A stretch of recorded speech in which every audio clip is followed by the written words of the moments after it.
नमस्कार दोस्तों, आज हम गौतम बुद्ध की एक प्रेरणादायक और रहस्यमयी कहानी अदृश्य सत्य आपके सामने साझा करने जा रहे हैं। तो आइए चलते हैं। दोस्तों, गहरी रात का समय था। आसमान में चमकते हुए असंख्य तारे, शीतल चांदनी और दूर कहीं बहती नदी की हल्की सी आवाज पूरे वातावरण को रहस्यमय बना रही थी। गांव के किनारे एक झोपड़ी में एक वृद्ध किसान करवटें बदल रहा था। उसे नींद नहीं आ रही थी। उसके जीवन में संघर्ष और कठिनाइयां उसकी आंखों के सामने पूरी तरह से घूम रही थी। वह वर्षों से परिश्रम कर रहा था, खेतों में दिन रात काम करता, फिर भी संतोष नहीं था। उसका परिवार था, परंतु खुशियां नहीं थी। वह अक्सर सोचता, आखिर जीवन का उद्देश्य क्या है? क्यों मैं दुखों से घिरा रहता हूँ? उसी गांव में भगवान बुद्ध अपने शिष्यों के साथ आए हुए थे। बुद्ध के ज्ञान और उपदेशों की चर्चा पूरे गांव में थी। किसान को लगा कि शायद उसे अपने प्रश्नों का उत्तर वहीं मिल सकता है। अगले दिन भोर होते ही किसान बुद्ध के पास जा पहुंचा। बुद्ध ध्यानमग्न बैठे हुए थे। उनकी आंखों में गहरी शांति और करुणा थी। उनके चारों ओर बैठे शिष्य मंत्रमुग्ध होकर उनके वचनों को सुन रहे थे। किसान ने श्रद्धा से प्रणाम किया और विनम्रता से पूछा, भगवान, मैं जीवन भर मेहनत करता रहा, फिर भी मेरा मन कभी शांति नहीं पाता। क्या आप मुझे कोई ऐसा उपाय बता सकते हैं जिससे मेरे दुख समाप्त हो जाएं? बुद्ध मुस्कुराए और बोले, जीवन का सत्य केवल वचन सुनने से प्राप्त नहीं होता, उसे स्वयं अनुभव करना पड़ता है। यदि तुम सच में उत्तर चाहते हो तो कल सूर्योदय से पहले गांव के शमशान घाट पर आना। तुम्हें वहीं तुम्हारे प्रश्न का उत्तर मिलेगा।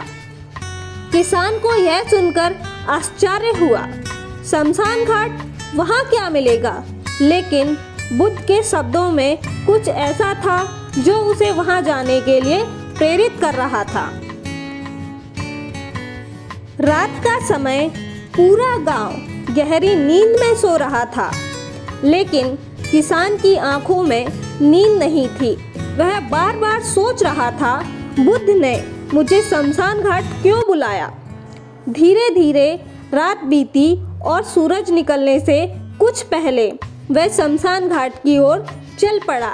घने पेड़ों से ढका, कुहासे में डूबा वह रास्ता बड़ा भयावह लग रहा था। दूर कहीं उल्लू की आवाज आ रही थी। कभी कभी सूखी पत्तियां सरसराकर गिर जाती, जिससे सन्नाटा और गहरा जाता। जब वह घाट पहुंचा तो वहां दूर एक वृक्ष के नीचे एक वृद्ध व्यक्ति ध्यानमग्न बैठा था। उसकी लंबी सफेद दाढ़ी, आंखें बंद थी और शरीर पर एक साधारण चादर थी। किसान ने सोचा, शायद यही व्यक्ति है वह जिसे बुद्ध ने मेरे लिए भेजा है। किसान हिम्मत जुटाकर आगे बढ़ा और वृद्ध व्यक्ति से कहा, महात्मा, मैं जीवन के दुखों से मुक्ति चाहता हूँ, कृपया मुझे मार्ग दिखाइए। वृद्ध ने धीरे से आंखें खोली। उनकी आंखों में अजीब सी गहराई थी, मानो वे सीधे किसान के भीतर झांक रहे हों। उन्होंने शांत स्वर में कहा, वृद्ध, मैं तुम्हारे प्रश्नों का उत्तर दूंगा, लेकिन पहले तुम्हें मेरे 3 प्रश्नों का उत्तर देना होगा। यदि तुम इनका उत्तर दे सके तो तुम अपने ही प्रश्न का उत्तर पा जाओगे। किसान थोड़ा घबराया, लेकिन उसने सहमति में सिर हिलाया। पहला प्रश्न, वृद्ध ने पूछा, यदि कोई व्यक्ति अंधेरे में राह भटक जाए तो उसे सही तरीका कैसे मिलेगा? किसान ने कुछ सोचकर उत्तर दिया, किसान, उसे रोशनी की ओर आगे बढ़ना होगा। बुद्ध मुस्कुराए और बोले, वृद्ध, सही कहा। इसी प्रकार जीवन में जो अज्ञान और दुख से भटकता है उसे ज्ञान और सत्य की ओर बढ़ना चाहिए। जब तक मनुष्य अंधकार में रहेगा उसे मार्ग नहीं मिलेगा। किसान गहरे विचार में पड़ गया। दूसरा प्रश्न। फिर वृद्ध ने दूसरा प्रश्न पूछा, यदि कोई व्यक्ति प्यासा हो और उसके सामने एक कुआं हो तो वह क्या करेगा? किसान बोला, वह पानी खींचेगा और अपनी प्यास बुझाएगा। वृद्ध बोले, वृद्ध, ठीक वैसे ही जो व्यक्ति जीवन में सत्य की खोज करता है उसे स्वयं प्रयास करना पड़ता है। केवल दूसरों पर निर्भर रहने से ज्ञान नहीं मिलता। सत्य को पाने के लिए स्वयं प्रयत्न करना पड़ता है। किसान को महसूस हुआ कि वह अब तक केवल बाहरी चीजों में समाधान ढूंढ रहा था, लेकिन कभी खुद से प्रश्न ही नहीं किया। तीसरा प्रश्न। अब वृद्ध ने तीसरा और अंतिम प्रश्न किया, यदि एक व्यक्ति भारी पत्थर उठाने में असमर्थ हो तो वह क्या करेगा? किसान ने तुरंत उत्तर दिया, किसान, वह किसी और की सहायता लेगा। वृद्ध संतुष्ट हुए और बोले, वृद्ध, बिल्कुल सही। जीवन के बोझ को हल्का करने के लिए हमें सद्गुरु, सच्चे मित्र और करुणा की आवश्यकता होती है। जो यह समझ जाता है वह जीवन में कभी अकेला नहीं पड़ता। इसके बाद वृद्ध ने कहा, अब मैं तुम्हारे प्रश्नों का उत्तर दूंगा। उन्होंने अपनी आंखें बंद की, फिर गहरी आवाज में बोले, तुम बुद्ध के कहने पर मुझे खोजने आए थे, लेकिन मैं कोई साधारण वृद्ध नहीं हूँ। मैं तुम्हारे भीतर की चेतना हूँ जो सदा से तुम्हारे साथ है। तुम्हें जो ज्ञान चाहिए वह तुम्हारे भीतर ही है। किसान स्तब्ध रह गया। उसे अब समझ में आ गया कि वह जिस शांति और समाधान की तलाश कर रहा था वह बाहर नहीं बल्कि उसके भीतर ही था। तभी वहाँ भगवान बुद्ध प्रकट हुए। उनकी उपस्थिति से वातावरण आलोकित हो उठा। उन्होंने किसान की ओर देखा और कहा, मनुष्य की सबसे बड़ी भूल यही है कि वह सत्य को बाहर खोजता है, जबकि वह उसके भीतर ही होता है। जो इसे समझ जाता है वही सच्चे अर्थ में मुक्त हो जाता है।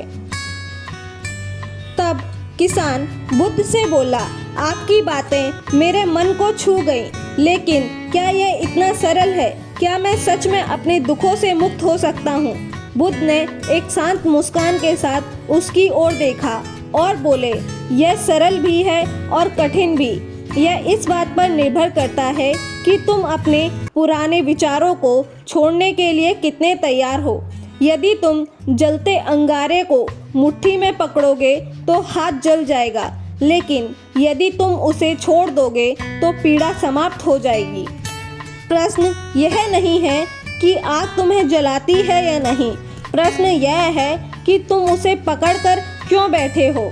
किसान के भीतर कुछ बदल गया। वह पहले की तरह भारी मन से नहीं बल्कि हल्के मन से अपने गांव की ओर बढ़ा। जब किसान गांव में पहुंचा तो सब कुछ वैसा ही था जैसा उसने सोचा था। उसकी झोपड़ी भी वही थी, खेत भी और जीवन भी वही, पुरानी चुनौतियां भी वही, लेकिन कुछ बदला था तो वह खुद। रात होते ही उसकी पत्नी ने उसे चिंता भरी निगाहों से देखा। तुम कुछ बदले बदले लग रहे हो, क्या हुआ? किसान मुस्कुराया, पहली बार किसी बोझ के बिना। कुछ खास नहीं, बस आज मैंने सीखा है कि दुख को हम खुद ही पकड़कर रखते हैं। अगर हम चाहें तो उसे छोड़ सकते हैं। पत्नी चौंक गई। यह वही किसान था जो रात रात भर परेशान रहता था, जो अपनी तकलीफों को लेकर हमेशा दुखी रहता था, लेकिन आज उसकी आंखों में एक अलग सी चमक थी। किसान हमेशा की तरह अपने खेतों में पहुंचा। पहले की तरह ही सूरज निकला, पहले की तरह ही मिट्टी भी वही गंध थी, लेकिन आज वह अपने श्रम को एक अलग दृष्टिकोण से देख रहा था। जहाँ पहले उसे काम का बोझ लगता था, वहीं आज उसने देखा कि यह जीवन एक हिस्सा था, ठीक वैसे ही जैसे सूरज का उगना और चिड़िया का चहचहाना। यदि मैं इस कार्य को बोझ समझूंगा तो यह बोझ ही रहेगा, लेकिन यदि इसे एक खेल की तरह लूं तो शायद यह कठिन ना लगे। उसने पहली बार हल को अपने हाथों में लिया। बिना किसी शिकायत के उसकी पीठ झुकी थी, लेकिन आज वह पीड़ा नहीं थी बल्कि एक सहजता थी। धीरे धीरे किसान के इस बदलाव को गांव के लोग भी देखने लगे। पहले ये हमेशा चिंता में डूबा रहता था, अब यह शांत कैसे है? क्या इसे कोई धन मिल गया है? क्या यह सन्यासी बनने वाला है? गांव के कुछ लोग उससे पूछने आए, तुम्हारे जीवन में ऐसा क्या बदल गया कि तुम्हारा पूरा जीवन बिल्कुल सरलता से लग रहा है? किसान ने सरलता से उत्तर दिया, कुछ भी नहीं बदला, बस मैंने दुखों को पकड़ना छोड़ दिया है। लोगों को यह समझ में नहीं आया, लेकिन उन्होंने महसूस किया कि किसान अब पहले से अधिक खुश रहने लगा था। लेकिन असली परीक्षा अभी बाकी थी। एक रात बहुत तेज आंधी आई। किसान की झोपड़ी पहले से ही कमज़ोर थी, उसकी फसल भी कच्ची थी। जब आंधी थमी तो उसने देखा कि उसकी आधी फसल नष्ट हो चुकी थी। वह यही किसान था जो छोटी छोटी परेशानियों में घबरा जाता था, लेकिन आज वह बस खड़ा शांत चुप देख रहा था। उसकी पत्नी रो पड़ी, अब क्या होगा? हमारे पास खाने को भी नहीं बचेगा। किसान ने हल्की सी मुस्कान के साथ आसमान की ओर देखा और कहा, जो गया वह चला गया। दुखी होकर उसे वापस नहीं ला सकते, लेकिन जो बचा है उसे संभाल सकता हूँ। उसकी पत्नी ने पहली बार उसके भीतर की सच्ची शांति को महसूस किया। समय बीतता गया। किसान ने अपनी बची हुई फसल से फिर से जीवन शुरू किया, लेकिन अब वह पहले जैसा नहीं था। अब वह अपने दुखों को पकड़कर नहीं बैठता था। उसने बुद्ध की सीख को वास्तव में आत्मसात कर लिया था। जीवन में पीड़ा तब तक बनी रहती है जब तक हम उसे पकड़कर रखते हैं। यदि जैसे ही हम उसे छोड़ते हैं, शांति हमारे भीतर आ जाती है। धीरे धीरे यह दृश्य समाप्त हुआ। और फिर गांव वालों पर उसके बदलाव का असर, क्या केवल किसान बदला या उसके बदलाव से दूसरे भी प्रभावित हुए? गर्मी की शाम, सूरज धीरे धीरे ढल रहा था। गांव के तालाब के पास कुछ लोग बैठे हैं। ठंडी हवा बह रही है। किसान खेतों से लौटकर पेड़ की छांव में बैठा है। कुछ गांव वाले उसके पास आकर बैठ जाते हैं। एक बुजुर्ग किसान बोला, तुम्हारे जीवन पहले जैसे नहीं रहा। अब तुम चिंता नहीं करते, गुस्सा नहीं करते। यह कैसे संभव हुआ? किसान हल्की सी मुस्कान के साथ बोला, हम सब दुख से भागते हैं, लेकिन असल में हम उसे पकड़े रहते हैं। मैंने बस इसे छोड़ दिया है। गांव के एक युवा ने पूछा, लेकिन जब कोई बुरी बात होती है तब क्या करना चाहिए? यदि हमारी फसल नष्ट हो जाए, यदि हमारे पास खाने को कुछ ना बचे। किसान ने पास ही मिट्टी उठाई और उसे अपनी हथेली पर रखकर बोला, जब यह मिट्टी सूखी होती है तो इसमें बीज अंकुरित नहीं होते, लेकिन जब यह पानी सोखती है तो नमी आ जाती है और जीवन उत्पन्न होता है। उसी तरह यदि मन क्रोध, भय और निराशा से भरा हो तो उसमें कुछ नया जन्म नहीं ले सकता, लेकिन यदि हम उसे स्वीकार कर लें और सीखें तो जीवन में फिर से खिल सकता है। गांव वाले उसकी बात सुनकर चकित थे। पहले जो आदमी छोटी छोटी बातों पर रोता था, अब वह जीवन की गहरी बातें कर रहा था। धीरे धीरे लोग उससे सीखने लगे। साथ ही उसके परिवार में भी बदलाव का नया दृष्टिकोण दिखा। रात के समय चूल्हे के पास किसान की पत्नी खाना बना रही है। उसके बच्चे पास ही बैठे हैं। घर में एक शांत वातावरण है। एक दिन किसान की पत्नी ने कहा, तुम बदल गए हो, लेकिन मैं अब भी पहले जैसी हूँ। मैं अब भी भविष्य की चिंता करती हूँ। क्या होगा अगर हमें कठिनाइयाँ फिर से घेर लें? किसान ने चूल्हे की आग की ओर देखा और कहा, आग तब तक जलती है जब तक गर्मी देती है, लेकिन यदि हम इसे गलत तरीके से छुए तो यह जला भी सकती है। चिंता भी वैसी ही है। यदि हम इसे प्रेरणा के रूप में लें तो यह हमें बेहतर बना सकती है, लेकिन यदि हम इसे पकड़कर बैठ जाएं तो यह हमें जला देती है। पत्नी चुप रही। वह पहली बार सोचने पर मजबूर हुई कि क्या सच में उसका डर ही उसकी सबसे बड़ी बाधा था। उसके बाद एक और नया प्रश्न कि जीवन की एक और परीक्षा, स्वास्थ्य का संकट। कुछ वर्षों बाद किसान अब बूढ़ा हो गया। उसकी चाल धीमी हो गई, लेकिन उसकी आंखों में वही शांति बनी हुई है।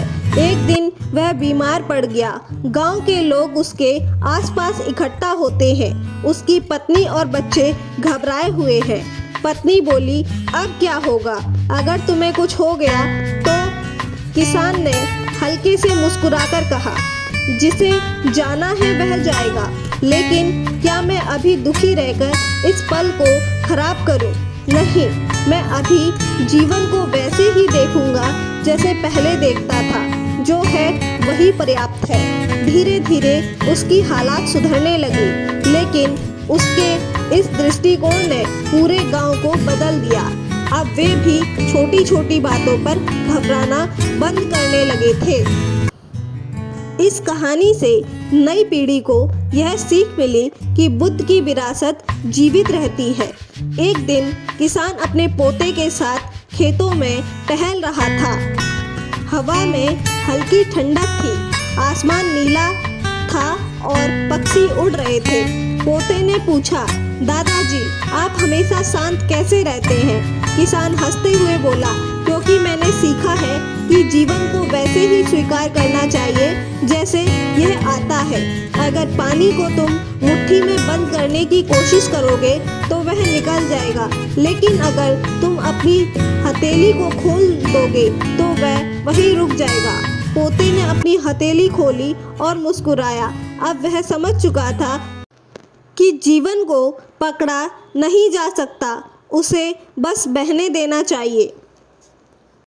दोस्तों, इस कहानी का अंतिम संदेश यह है कि सच्ची मुक्ति। कई वर्षों बाद किसान की मृत्यु हो गई। गांव के लोग उसकी याद में इकट्ठा हुए। वे उसकी बातें याद कर रहे थे। उसने हमें सिखाया कि दुख तब तक रहता है जब तक हम उसे पकड़कर रखते हैं। उसने हमें सिखाया है कि जीवन को स्वीकार करना ही असली शांति है। अब जब हम भी परेशान होंगे तो हम उसकी बातें याद करेंगे, छोड़ दो और शांति अपने आप आ जाएगी। दृश्य समाप्त हुआ। गांव वाले लोग खेतों में काम कर रहे हैं, लेकिन अब उनके चेहरे पर पहले की तरह चिंता नहीं है। किसान की शिक्षा उनकी हर क्रिया में बस गई है। सूर्य धीरे धीरे ढल रहा है और हवा में एक अदृश्य शांति बह रही है। निष्कर्ष, हम क्या सीखते हैं इस कहानी से? इस कहानी से हमें यह सीख मिलती है कि परिवर्तन केवल हमारे भीतर होता है। जब हम जीवन को वैसे ही स्वीकार करना सीख जाते हैं जैसे वह आता है, तब दुख हमारे ऊपर हावी नहीं हो सकता। किसान की कहानी हम सबकी कहानी है। अगर हम अपने भीतर की गांठें खोल दें तो वही शांति हमें भी मिल सकती है। जिस तरह गांव वालों पर इसका प्रभाव पड़ा, अब यह सिर्फ किसान की कहानी नहीं रही, बल्कि वह पूरी बस्ती पर असर पड़ा। उसकी पत्नी और उसके बच्चे भी सीखने लगे, जिससे उसका धैर्य और अधिक परख गया, जिससे उसकी शिक्षाएं जीवित रहती है। अब यह सिर्फ एक घटना नहीं बल्कि एक पूरे जीवन की दृष्टि बन गई है। अब यह कहानी और भी प्रेरणादायक और गहरी हो गई है।